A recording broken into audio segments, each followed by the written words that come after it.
Hello guys, welcome to another video of important questions. నేను ఈ వీడియోలో AI ఆర్టిఫిషియల్ ఇంటెలిజెన్స్ లో ఉన్న ప్రతి ఒక్క ఇంపార్టెంట్ క్వశ్చన్ ఇంపార్టెంట్ టాపిక్ మొత్తం కవర్ చేస్తా. ఏం చదువుకోవాలి, ఏం విడిచిపెట్టాలి, లైక్ ఏ చాయిస్ తీసుకోవాలో కూడా చెప్తా. దెన్ నేను second year and first year లో ఉన్న ప్రతి ఒక్క important questions and important topics ప్రతి ఒక్క సబ్జెక్ట్ లో ఆల్రెడీ పోస్ట్ చేసిన ప్లేలిస్ట్ లో ఉంటాయి, చూసుకోండి. అండ్ దెన్ ఈ వీడియో ఈ కంటెంట్ మీకు ఎక్కడ మిస్ కావద్దు అనుకుంటే వీడియోని ఎక్కడ స్కిప్ చేయకండి, మీ ఫ్రెండ్స్ అండ్ ఫ్యామిలీకి ఈ వీడియోని షేర్ చేయండి. అండ్ ఇలాంటి ఇంపార్టెంట్ అండ్ ఇన్ఫర్మేటివ్ వీడియోస్ కోసం ఈ ఛానల్ సబ్స్క్రైబ్ చేయండి. Now coming to first unit, this first unit is completely off agents and searching. ఇంట్లో మొత్తం ఏజెంట్స్ అండ్ సర్చింగ్ గురించి ఉంటుంది. దీంట్లో మనకు 2 పార్ట్స్ ఉంటాయి. ఈ 2 పార్ట్స్లో ఫస్ట్ పార్ట్లో ఏజెంట్స్ అండ్ సెకండ్ పార్ట్లో సర్చింగ్ గురించి ఉంటుంది.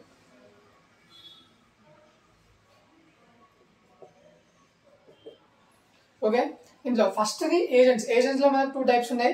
ఇంటెలిజెంట్ ఏజెంట్ ఉంటుంది, ప్రాబ్లమ్ సాల్వింగ్ ఏజెంట్ ఉంటుంది. సో దీంట్లో మనం ఫస్ట్ ఇంటెలిజెంట్ ఏజెంట్ చూసుకుంటే దాంట్లో రిఫ్లెక్స్ ఏజెంట్స్ ఉంటాయి, ఇంకా 4 టైప్స్ ఆఫ్ ఏజెంట్స్ ఉంటాయి. వాటి గురించి మొత్తం నేర్చుకోండి విత్ ఎగ్జాంపుల్ నేర్చుకోండి. Okay, next we have problem solving agent. Problem solving agent అంటే ఏంటిది, ప్రాబ్లమ్ సాల్వింగ్ ఏజెంట్ స్టేట్మెంట్ ఏంటిది, దాన్ని ఎట్లా సాల్వ్ చేస్తాం, దానికి ఒక ఎగ్జాంపుల్ తీసుకోవాలి, దాని ఎగ్జాంపుల్ తీసుకొని డిస్క్రైబ్ చేయాలి. Next we have DFS, BFS, depth first search and berth first search. ఇవి డేటా స్ట్రక్చర్లో ఇంకా చాలా రిపీట్ అయ్యి మనకు డిఎంలో కూడా వస్తుంది. సో వీటి గురించి మనకు ఆల్రెడీ తెలిసిందే కాబట్టి ఇవి చాలా ఈజీగా ఉంటాయి. మనం స్టార్టింగ్ ఇంతకుముందు నేర్చుకున్నది కాబట్టి ఈ అల్గోరిథమ్స్ ఈజీగా ఉంటాయి. సో వీటిని రెండింటిని విడిచిపెట్టడం చదవండి. Next we have hill climbing searching అని ఉంటుంది. 3 సర్చింగ్స్ అండ్ 2 ఏజెంట్స్. ఈ 5 క్వశ్చన్స్ నేర్చుకుంటే మీకు 10 మార్క్స్ ఈజీగా వస్తాయి. మస్తు ఈజీగా స్కోర్ వస్తాయి 10 మార్క్స్. ఎందుకంటే దీంట్లో ఉన్నాయి 5 క్వశ్చన్స్, ఇంపార్టెంట్ క్వశ్చన్స్. ఇంకా 2 టాపిక్స్ ఉంటాయి దీంట్లో, సిలబస్ షీట్లు ఉంటాయి ఇంకా 2 టాపిక్స్. అవి చాయిస్ తీసేయండి. అవి వచ్చినా కూడా చాయిస్ కింద పక్కా పెట్టిండ్రు అనుకోండి, మిగతా వాళ్ళకి ఇవే క్వశ్చన్స్ వస్తాయి. సో మీరు ఇక్కడ 10 మార్క్స్ ఈజీగా స్కోర్ చేస్తారు. So this is all about first unit. Now coming to our second unit, the second unit is completely off games and logics. ఇలా గేమ్స్ గురించి లాజిక్స్ గురించి ఉంటుంది. సో దీంట్లో కూడా 2 పార్ట్స్ ఉంటాయి. బట్ మన క్వశ్చన్ పేపర్లో జంబుల్ వేసి అడుగుతారు క్వశ్చన్స్. ఇప్పుడు ఒక పార్ట్ నుండి 2 క్వశ్చన్లు, ఇంకో పార్ట్ నుండి 2 క్వశ్చన్లు రావాలంటే రావట్లా, అటు ఇటు ఏదైనా జంబుల్ చేయొచ్చు. సో నేను చెప్పిన క్వశ్చన్స్, నేను ఏం క్వశ్చన్స్ అయితే చెప్తున్నా పర్ఫెక్ట్గా చదువుకోండి, 10 మార్క్స్ ఈజీగా స్కోర్ చేస్తారు. సో దీంట్లో 7 క్వశ్చన్స్ ఉన్నాయి నేను చెప్పేటి, మిగతా తీసేసిన. సో దీంట్లో 7 క్వశ్చన్స్లో ఇంపార్టెంట్ క్వశ్చన్స్ ఏంటి అవుతాం. ఇప్పుడు first optimal decisions in gaming. మనం ఒక గేమ్, ఇప్పుడు ఫర్ ఎగ్జాంపుల్ లాజికల్ గేమింగ్ తీసుకుందాం అనుకోండి, ఏఐ గేమింగ్. దాంట్లో మనం ఆ గేమింగ్ డిజైన్ ఎట్లా చేస్తామో వాటికి మనం యూజ్ చేసే లాజిక్ ఏంటిదో దీంట్లో ఉంటుంది. సో దీంట్లో మన ఫస్ట్ క్వశ్చన్ ఏంటిది, దీంట్లో మనం ఏం యూజ్ చేస్తామంటే మిన్ మ్యాక్స్ అల్గారిథం యూజ్ చేస్తాం. సో అది బ్యాక్ ట్రాకింగ్ అన్నట్టు, కింద నుండి పైకి పోతుంది. ఇప్పుడు ఒక ట్రీ ఉన్నది అనుకోండి, ఆ ట్రీకి కింద ఇచ్చే మనం లీఫ్ నోట్ కింద ఇచ్చే వాల్యూస్ ఉంటాయి కదా, టర్మినల్ నోట్స్ అని అంటాం దాన్ని, కింద వాటిని. ఆ టర్మినల్ నోట్స్లో ఉన్న వాల్యూస్ ఆల్ఫా బీటా, అంటే ఆల్ఫా అంటేనేమో మినిమం నెంబర్, ఆల్ఫా అంటేనేమో మ్యాక్సిమం నెంబర్, బీటా అంటేనేమో మినిమం నెంబర్. సో ఇట్లా వీటితో కంపేర్ చేసుకుంటా ఒక లెవెల్లో ఆల్ఫా, ఒక లెవెల్లో బీటా పెట్టుకొని కింది నుంచి పైకి వాల్యూస్ మొత్తం అసైన్ అవ్వకుండా పోతాయి. So this is all about min max algorithm. It is an important question. So మనం ఇక్కడ చూసుకుంటే ఇక్కడ వరకు ఫస్ట్ పార్ట్, ఇక్కడ వరకు సెకండ్ పార్ట్. ఓకే, బట్ మీరు పార్ట్ వైజ్గా చదవద్దు, నార్మల్గా నేను చెప్పినట్టు ప్రతి ఒక్క క్వశ్చన్ చదవండి. Next alpha beta pruning is nothing but it is an extension of min max algorithm. ఆ మిన్ మ్యాక్స్ అల్గారిథంని ఎక్స్టెన్షన్ చేస్తేనే మనకు వచ్చిన కొత్త ప్రూనింగ్, ఆల్ఫాబీటా ప్రూనింగ్ అల్గారిథం ఏంటంటే ఆల్ఫాబీటా ప్రూనింగ్. సో దీంట్లో కూడా మనం 2 యూజ్ చేస్తాం, ఆల్ఫా అండ్ బీటా. సేమ్ దాంట్లో కాన్సెప్టే ఉంటుంది, బట్ కొంచెం అడిషనల్ ఫ్యూచర్స్ ఎక్కువ ఉంటుంది దీంట్లో. Next we have knowledge based agent. ఈ నాలెడ్జ్ బేస్డ్ ఏజెంట్ అంటే ఏంటిది, ఈ నాలెడ్జ్ బేస్డ్ ఏజెంట్లో మనం ఏం యూజ్ చేస్తాం. సో దీంట్లో మనం ఆల్ఫాబీటా ప్రూనింగ్ అనే చిన్న కాన్సెప్ట్, దాంట్లో అంటే దీంట్లో ఉన్న ఒక చిన్న కాన్సెప్ట్ దీంట్లో కూడా యూజ్ చేస్తాం. It is also a type of agent. So దీంట్లో మొత్తం మనం దాన్ని డిస్క్రైబ్ చేసుకుంటే దాని ప్రతి ఒక్క టాపిక్ని డిస్క్రైబ్ చేసుకుంటా పోవాలి. Then next we have 4th question, constrained satisfaction problem. So it is also important question. ఇది ఒక ప్రాబ్లమ్ని మనం దానికి ప్రాబ్లమ్ సొల్యూషన్, అసలు ఆ ప్రాబ్లం గురించి ఏంటిది, ఈ satisfaction problem, constraint satisfaction problem, దీని గురించి ఎక్స్ప్లెయిన్ చేసి ఆ ప్రాబ్లం ఏంటిది, అది ఎక్కడెక్కడ యూజ్ అవుతాయి, ఏ అప్లికేషన్స్లో యూజ్ అవుతుంది. ఇప్పుడు ఏదైనా ఒక ఎగ్జాంపుల్ తీసుకోండి, ఆ ఎగ్జాంపుల్ తీసుకుంటే దానిలో మనం ఏ క్వశ్చన్ అంటే ఆ ప్రాబ్లం ఎక్కడ ఉన్నది, దాన్ని ఎట్లా సాల్వ్ చేస్తాం, బై యూజింగ్ మనం ఏం యూజ్ చేసి సాల్వ్ చేస్తామో అదంతా డిస్క్రైబ్ చేసుకుంటూ రాయాలి ఈ క్వశ్చన్లో. So it is also important question and easy question. ఈ 4 కూడా చాలా ఈజీగా ఉంటాయి క్వశ్చన్స్. మీరు లక్ మంచిగా ఉంటే ఈ 4 ఇట్లా 10 మార్క్స్ రావచ్చు. ఇఫ్ ఇన్ కేస్ లేకపోతే 5 మార్క్స్ అయితే దీని నుంచి ఖచ్చితంగా వస్తాయి. నేను చెప్పే పాయింట్ ఏంటంటే ఈ ఆల్ఫాబెట్ ప్రూనింగ్ అనేది చాలా ఇంపార్టెంట్. ఇది ఒక్కటి 10 మార్క్స్కి అడిగే ఛాన్సెస్ కూడా ఉన్నాయి. దీంతో ఆల్టర్నేట్గా పైన అడుగుతారు, మిన్ మ్యాక్స్ అల్గారిథం అని అడుగుతారు, లేకపోతే ఆప్టిమల్ డెసిషన్స్ ఇన్ గేమింగ్ అని కూడా అడుగుతారు. సో ఇట్లా అడిగినప్పుడు ఇవి రెండు కలిపి 10 మార్క్స్కి అడుగుతారు, పైనది 5 మార్క్స్ కిందిది 5 మార్క్స్ అని. ఇన్ కేస్ అట్లా రాని, ఒకవేళ అట్లా రాకపోతే మిగతా క్వశ్చన్స్ దీంట్లో నాలెడ్జ్ బేస్డ్ ఏజెంట్ అన్న, నాలెడ్జ్ బేస్డ్ ఏజెంట్, ఈ కన్స్ట్రెయింట్ సాటిస్ఫాక్షన్ ప్రాబ్లం, ఇది కూడా అడిగే ఛాన్సెస్ ఎక్కువ ఉన్నాయి. మ్యాక్సిమం మొత్తం ఓవరాల్గా చూసుకుంటే నేను రాసిన ప్రతి ఒక్క క్వశ్చన్ ఇంపార్టెంటే. ఎందుకంటే ఇప్పుడు ఇది వస్తుందని ఖచ్చితంగా దీంట్లో చెప్పలేం. ఈ 7 టాపిక్స్ మీరు పర్ఫెక్ట్గా నేర్చుకుంటే మీరు 10 మార్క్స్ ఈజీగా స్కోర్ చేస్తారు. మీకు అంటే 10 to 15 మార్క్స్. ఇప్పుడు ఎట్లా అంటే 2 క్వశ్చన్స్ ఇస్తారు కదా, లైక్ ఇది సెకండ్ యూనిట్ కాబట్టి 4, 5, 6, 4, 5లో వచ్చే క్వశ్చన్స్లల్లా మీరు మ్యాక్సిమం కవర్ చేస్తారు. 4 క్వశ్చన్స్ ఇస్తున్నల్లా 3 to మీ లక్ మంది కూడా 4 కూడా అటెంప్ట్ చేయవచ్చు దీంట్లో నుంచి వచ్చే క్వశ్చన్. సో మీరు ఏ క్వశ్చన్ కూడా విడిచిపెట్టడం చదవండి. దీంట్లో ప్రొపోజిషనల్ లాజిక్ అంటే ఏంటిది, దాని ఇన్ఫరెన్స్ ఏంటిది, ప్రొపోజిషనల్ లాజిక్లో ఉండే బేసిక్ కాన్సెప్ట్స్, వాటి ప్రాపర్టీస్ ఇవన్నీ ఈ క్వశ్చన్లో రాయాలి. ఒకవేళ థియరం అడిగితే మాత్రం థియరం కొంచెం ప్రూవ్ చేసి ఇన్ఫరెన్స్ రాయాలి. దానికి వాటి ఇన్ఫరెన్స్ ఏంటి అంటే horn class and defined class. వాటి inference horn class and defined క్లాసే. సో ఒకవేళ ఇన్ఫరెన్స్ అని అడిగితే దీని గురించి ఎక్స్ప్లెయిన్ చేస్తే అయిపోతుంది. ఓకే, మీరు డైరెక్ట్ ఇదే నేర్చుకున్నా కూడా లైక్ ఇన్ఫరెన్స్ అనే కాన్సెప్ట్ కింద నేర్చుకున్నా మీరు 2 క్వశ్చన్లు ఈజీగా అటెంప్ట్ చేయొచ్చు. సో ఈ 3 క్వశ్చన్స్, ఈ 4 questions, these are the most important questions in second unit. ఇవి మాత్రం అస్సలు విడిచిపెట్టడం కూడా లేదండి. మిగతా ఇంకొక 2 టాపిక్స్ ఏమైనా ఉంటాయి, అవి చాయిస్ కింద తీసేసుకున్నా కూడా అది అసలు అడగారు మ్యాక్సిమం. దీంట్లో నుంచి నేను చెప్పిన వాటి కదా 20 మార్క్స్ అంటే 2 క్వశ్చన్స్ కదా చాయిస్ కింద, ఒక్కొక్క 2 క్వశ్చన్స్ మీరు అటెంప్ట్ చేయొచ్చు, అంత అంటే వీటికెళ్ళే వస్తాయి.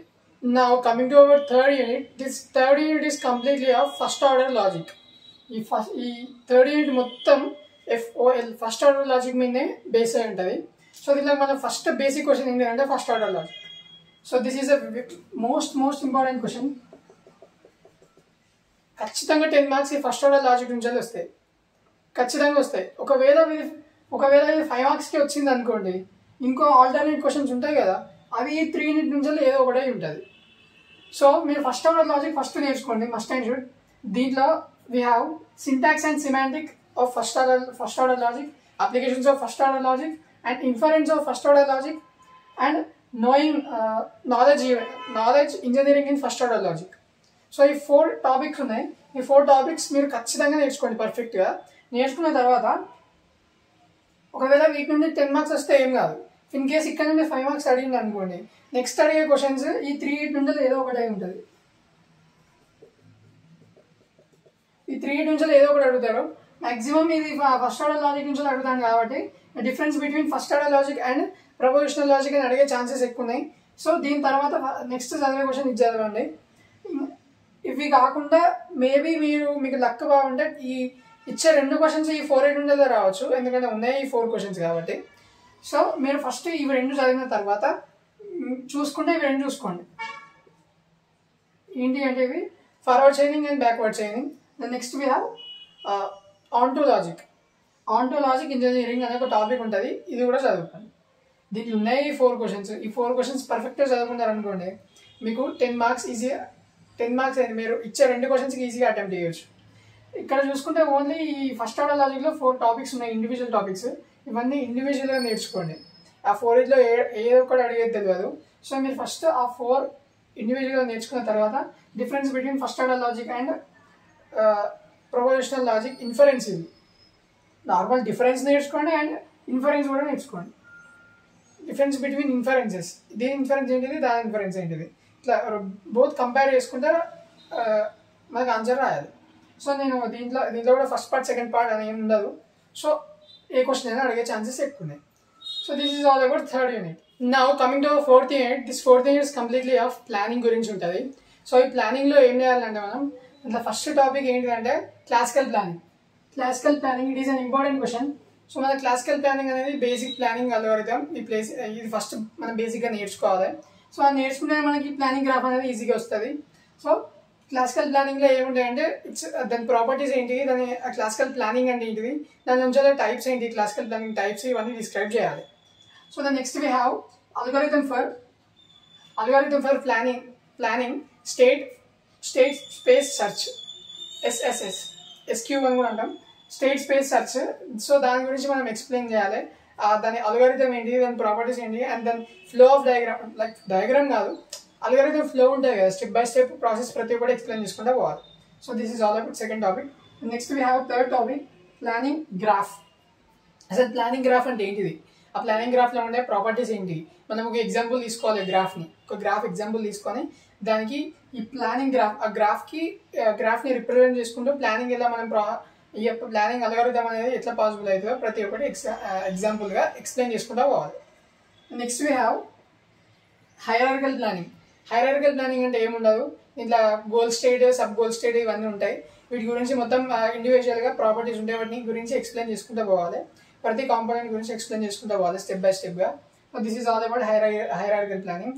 Next we have other classical plannings ఇంకొన్ని ఉంటాయి, అదర్ క్లాసికల్ ప్లానింగ్ అప్రోచెస్ ఉంటాయి. వాటిని కూడా మీరు టైం ఉంటే చూసుకోండి.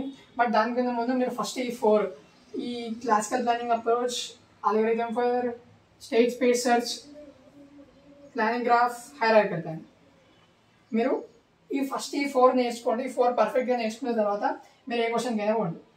So this is these 4 questions. ఎందుకంటే మాక్సిమం ఈ 4 ఇట్లకి వెళ్ళి మీకు 10 మార్క్స్ కాదు 20 మార్క్స్ వచ్చే ఛాన్సెస్ కూడా ఉన్నాయి. అంటే 2 క్వశ్చన్లు వస్తాయి కదా, 2 క్వశ్చన్లకి వెళ్ళి ఈ 4 ఇట్లకి వెళ్ళి వస్తాయి, మాక్సిమం వస్తాయి. ఇఫ్ ఇన్ కేస్ ఒక 10 మార్క్స్ మిస్ అయినా కూడా ఇంకో 10 మార్క్స్ మాత్రం ఈ 4 నిమిషాలు ఏదో ఒక నిమిషాలు వస్తుంది. మీరు ఈ టాపిక్ ఏం నేర్చుకోవాలనుకున్నా కూడా ఇన్డెప్త్గా నేర్చుకోండి. ఎందుకంటే మీరు ఇచ్చిన 4 క్వశ్చన్లు ఆ క్వశ్చన్స్ కూడా నేర్చుకోకపోతే ఎట్లా, మొత్తం పర్ఫెక్ట్గా నేర్చుకోండి 4 questions. This is all about fourth unit. Now coming to our fifth unit, this fifth unit is completely off probabilistic reasoning. Probabilistic reasoning అంటే మొత్తం దీనిలో ప్రాబబిలిటీ ఉంటుంది. సో మొత్తం ప్రాబబిలిటీ కాన్సెప్ట్ మీద మనం ఏఐని ఎట్లా యూజ్ చేయాలి, ప్రాబబిలిటీ ఏఐలో ఎట్లా యూజ్ అవుతుందో ఈ ఇంట్లో మొత్తం డిస్క్రైబ్ చేస్తారు. సో ఇందులో మన ఫస్ట్ క్వశ్చన్ ఏంటిదంటే actions under uncertainty. Actions under uncertainty, it is an important question. అన్సర్టెనిటీలో మనకు ప్రాబబిలిటీ అంటే ఏంటిది, కండిషనల్ ప్రాబబిలిటీ అంటే ఏంటిది, ప్రాబబిలిటీ రీజనింగ్ అంటే ఏంటిదో బేసిక్ కాన్సెప్ట్స్ ఉంటాయి. సో ఆ బేసిక్ కాన్సెప్ట్స్ నేర్చుకోవాలి. Next we have base rule. Base rule is nothing but base theorem. మనం ఇది ఆల్రెడీ ఇంటర్లో కూడా నేర్చుకునే ఉంటాం. బేస్ థీరం అనేది ఎట్లా అంటే P of B by A equals to P of A by B into P of B by P of A. ఇది ఫార్ములా. ఈ ఫార్ములాని బేస్ చేసుకొని ప్రతి ఒక్క దాన్ని డిస్క్రైబ్ చేసుకుంటూ రాయాలి.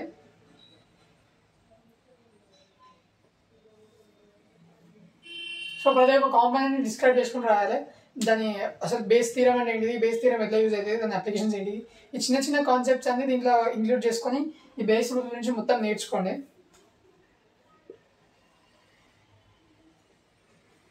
బేస్ రూల్ గురించి మొత్తం కాన్సెప్ట్స్ నేర్చుకోండి. Next we have probabilistic reasoning.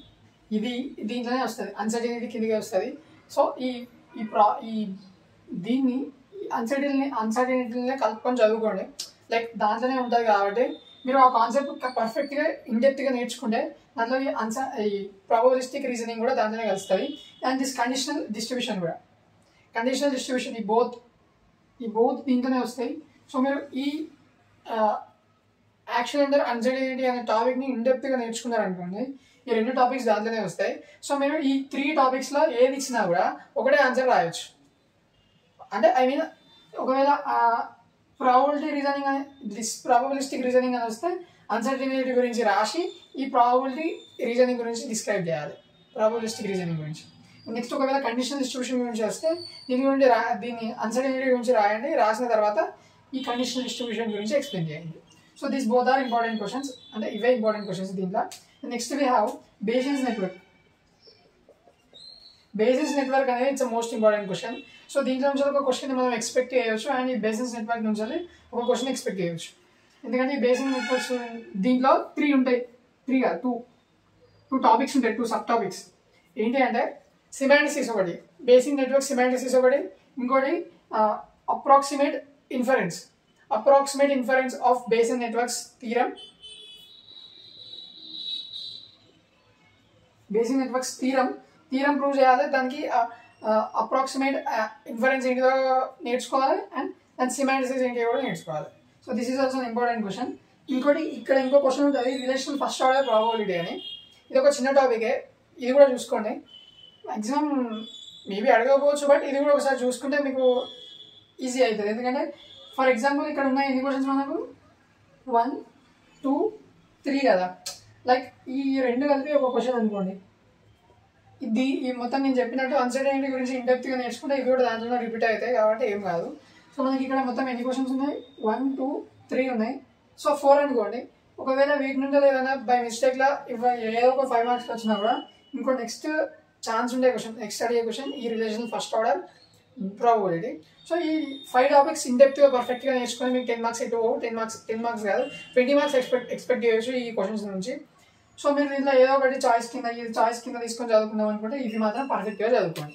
So this is all about 5th unit. So నేను ఈ 5th యూనిట్ కాదు, ఏ సబ్జెక్ట్లో ఉన్న ప్రతి ఒక్క ఇంపార్టెంట్ టాపిక్ ప్రతి ఒక్కటి కవర్ చేసిన. నేను చెప్పిన క్వశ్చన్స్ చెప్పినట్టు చదువుకుంటే మీరు ఖచ్చితంగా పాస్ అవుతారు. సో ఇది యూనిట్ వైజ్ అంటూ ఏముండదు, దీంట్లో మీకు ఏ యూనిట్ ఈజీగా అనిపిస్తే ఫస్ట్ చదవండి. ఫస్ట్ ఈజీ ఉన్న యూనిట్స్ ఫస్ట్ కంప్లీట్ చేసుకున్న తర్వాత మీకు ఏదైతే హార్డ్గా అనిపిస్తుందో అది లాస్ట్కి చదవండి. So this is all about artificial intelligence, important questions in BTech second year. So don't forget to subscribe to our channel, and thank you for watching.